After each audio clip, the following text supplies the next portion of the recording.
We went down to West Virginia to take a look at coal mining because instead of going underground like they used to for decades and generations, they have a whole new way of doing it that blew our minds.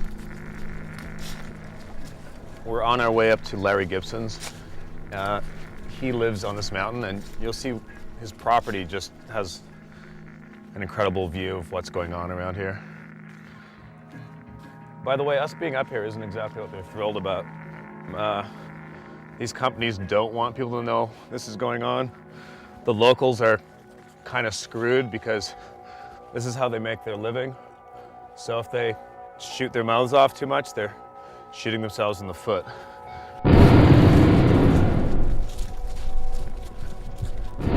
Holy shit!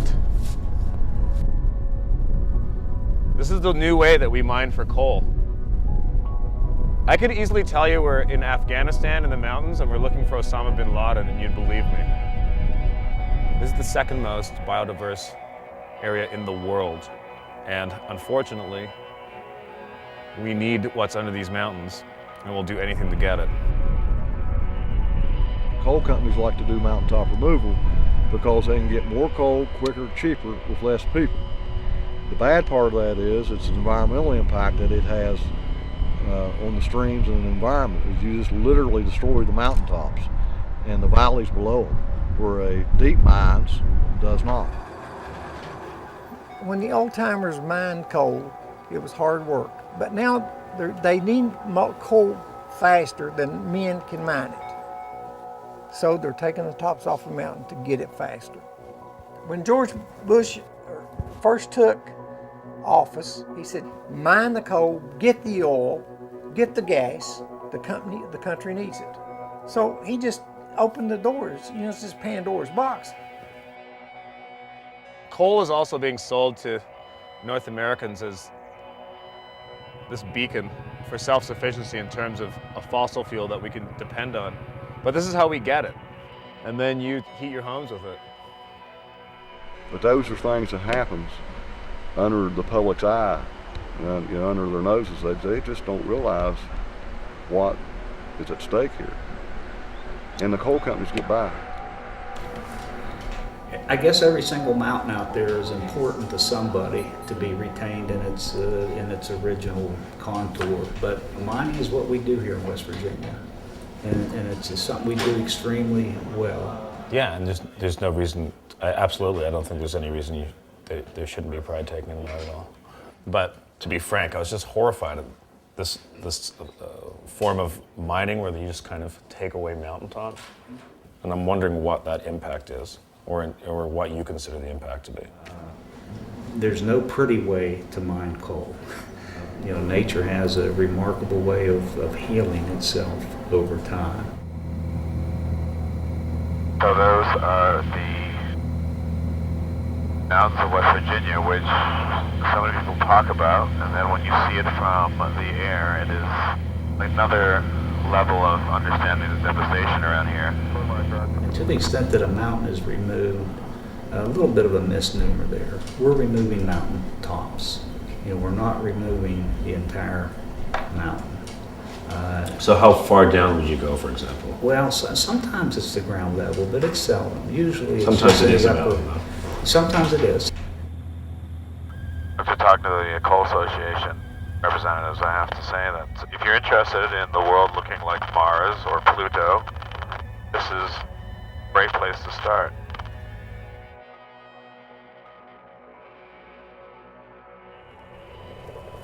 Hi, I'm visiting you from Zebulon 5, a new planet that Earth is conquering. We're currently blasting away to make room for Earth inhabitants. Luckily, we can breathe here, and it looks just enough like West Virginia to make you feel at home.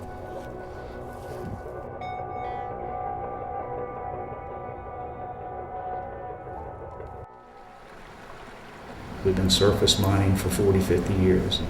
So while we're here mining, if we can reconfigure and reclaim this land to accommodate that post-mine land use, it's going to be a win-win for everybody. Right. They're planing these things off. It's a win-win. And I'm sure you've heard this. You're getting land for an airfield, like things like an airfield or a golf course or a shopping center can be built on this planed land? Show us the shopping centers on them. Yeah, I mean, Show us the airports. yeah, You can't show me the first one. it's not there. I don't care what Chris Hamilton or anybody else is telling you. It's not true. It is not true. As far as growing back in 100 years, there's no way. There's no way. Let's say 200 or 300. 200 or 300 years. I mean, there's no way. There's no way. If you don't have topsoil there, it's not going to grow. If you just go, for average, right, that deep, you're out of the black dirt. You're down in the yellow. Yeah. Just that deep. From a distance, it looks like a green pasture. It's beautiful. Well, they call it hydro seeding. Got this big hose like us in here now. We could spray it on those walls, and it's so lush and green. And it would grow on the wall. Well, really, you can spray it on us and make it grow. Yeah. And we call grass on steroids. That's what we call it. But it's rock right underneath. It's a camouflage. It's used camouflage. as a That's what it camouflage. is. This is it. This is Hydroseed, and they spray the mountains with this, and then everything grows back. Everything's fine. It's magical pixie dust. It feels like mulched toilet paper, dyed green. And there's little seeds in it, I think. I can't even tell. It'll look just like it used to. Trees and everything. As you can see, though, this is topsoil. Really good topsoil. And then once they put this really good topsoil down, you can come anywhere around here and check it out yourself. It's done with respect and attention to detail. And then they spray it with green toilet paper. And everything's back to normal.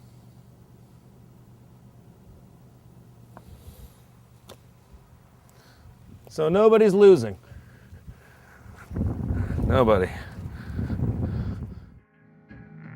It's not exactly surprising to find out that the miners and the mining companies don't get along, but to truly understand why and how they don't get along, you have to go to the miners themselves. I'm Wayne Lanham, retired coal miner, disabled coal miner, lived here all my life. 57 years old. I'm a radical, a redneck. Redneck started in this state, you know that? Because when they had the coal mining wars, you wore a red bandana around your neck. That way I could recognize you guys. Those guys over behind those bushes are union men. They're on my side. They're coal miners. The coal industry in the state has a horrible record on human relations. In this particular watershed here, in 1913 and 1914, there's a coal strike here. They're trying to unionize. The county had police there. The state had state police there. And when they come by Holly Grove, because the people with them kicked out is living in tents, it was tent city, and when they come by, they open up on them with a machine gun. Companies did that.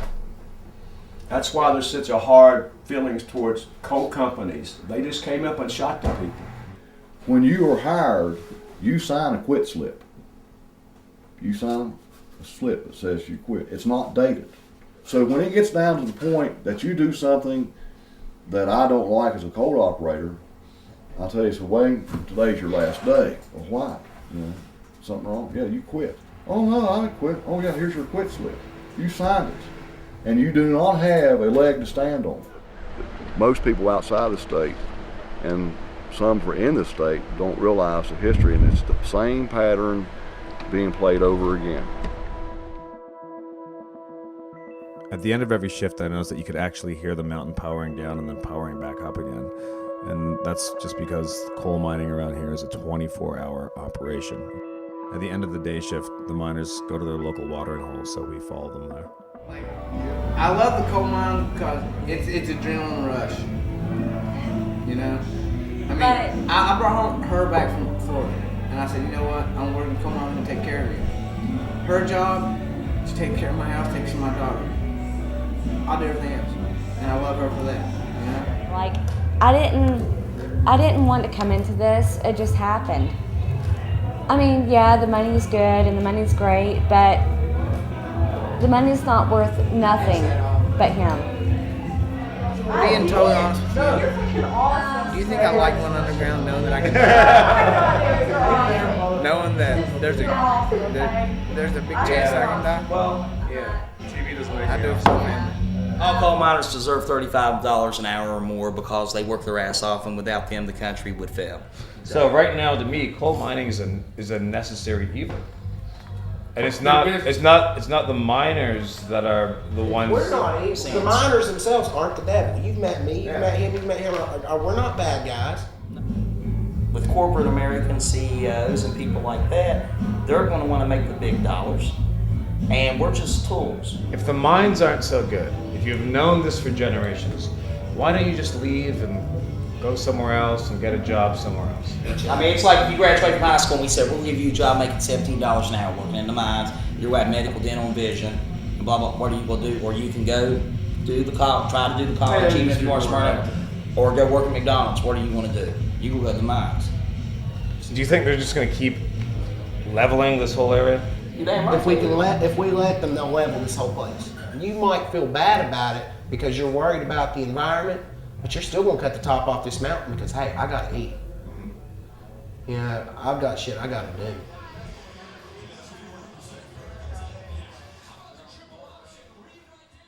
You see that mansion on top of that mountain yonder?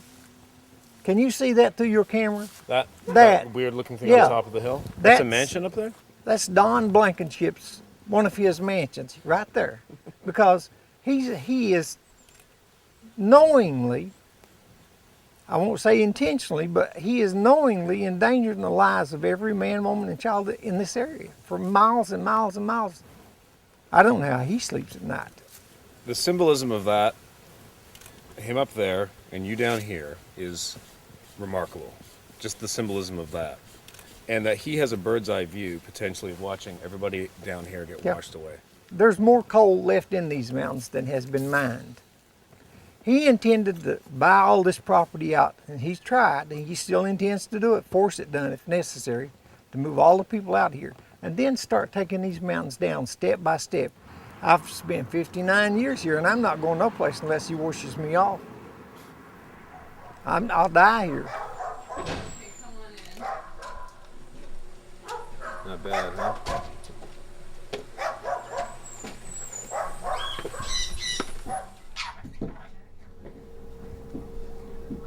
I start getting to talking about Don. I start getting pretty upset, so I won't say too much. We have a right, and you know, especially kids have right as much as he does. You know, why does people like that think that they can? I don't know. It's like they don't care if they.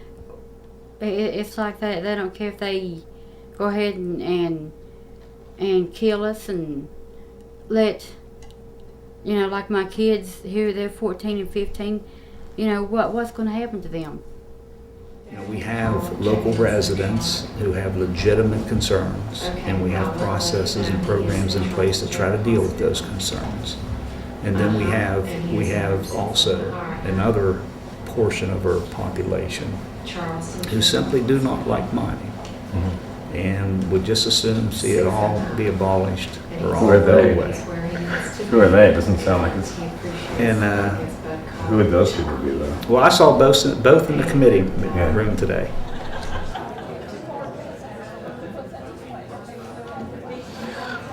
Okay, so we're at the West Virginia Legislature, and this is Subcommittee B.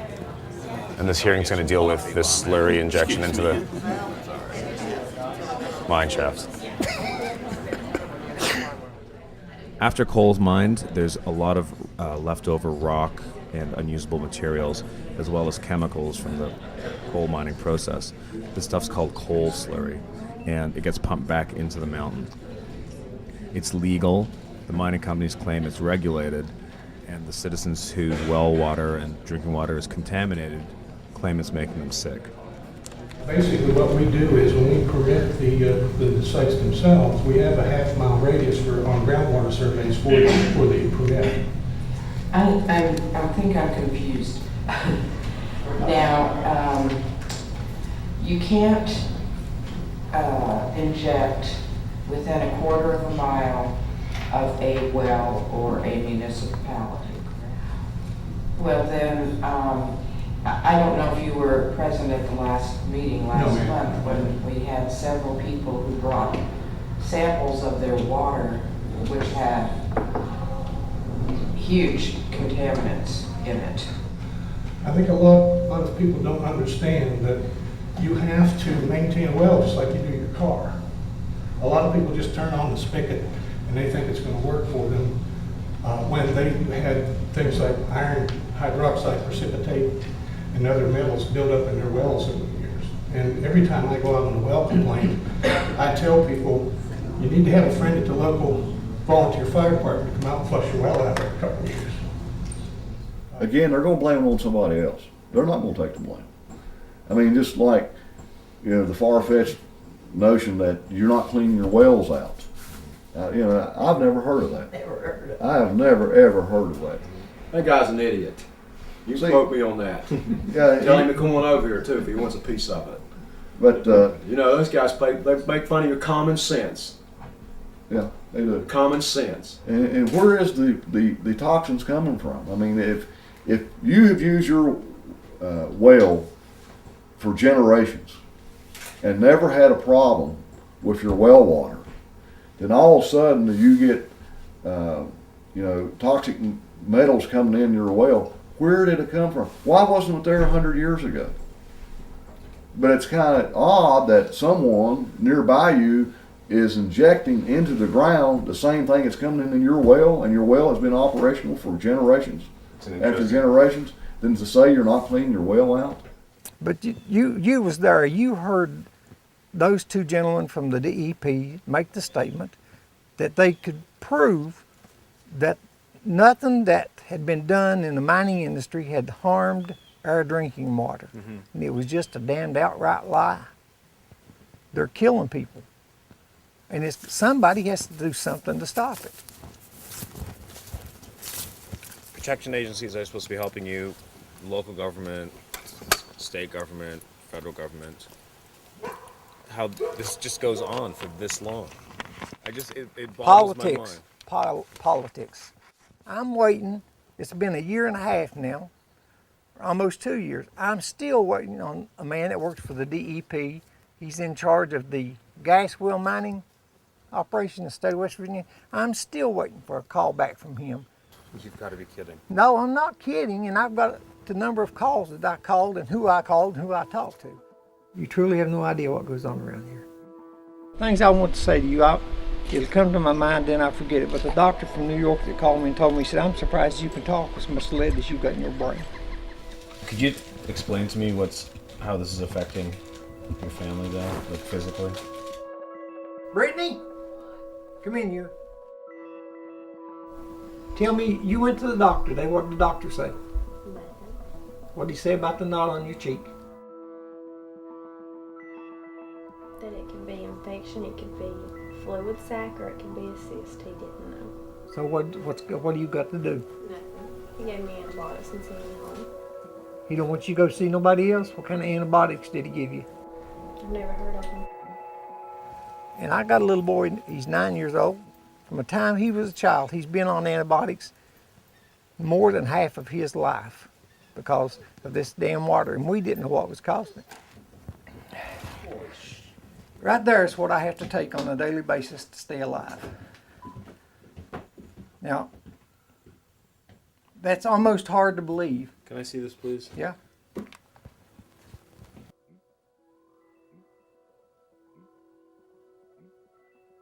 And I'm not going to be here long because you cannot live with that many chemicals in your body. How does that make you feel saying that out loud?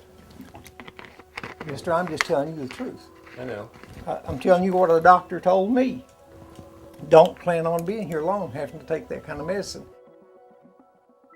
I've got stacks of these tablets. This is the amount of medicine I take, and I have to take them. I don't take them because I want to take them. I want to be alive for that little boy. This is what they claim isn't happening.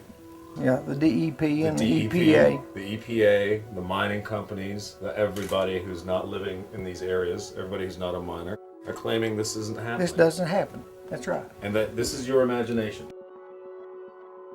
What do you think every night before you go to bed? You pray before you go to bed.